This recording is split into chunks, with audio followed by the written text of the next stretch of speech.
అదేనండి. బడే హనుమాంట.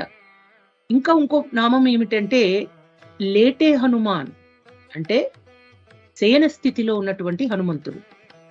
చూడండి ఎంత ముద్దుగా ఉన్నాడో స్వామి. అతులిత బలధామం స్వర్ణశైలాభదేహం ధనుజ వనకృశానుం జ్ఞానినామాగ్రగణ్యం సకల గుణ నిధానం బాణరాదామధీశం రఘుపతి ప్రియ భక్తం వాతజాతం నమామి. రఘుపతి ప్రియ భక్తం వాతజాతం నమామి.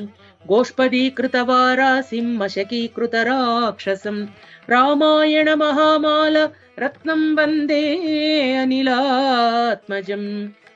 యత్ర యత్ర రఘునాథ కీర్తనం తత్ర తత్ర కృతమస్తకాంజలిం బాష్పమారి పరిపూర్ణలోచనం మారుతిం నమత రాక్షసాంతకం. యత్ర యత్ర రఘునాథ కీర్తనం తత్ర తత్ర కృతమస్తకాంజలిం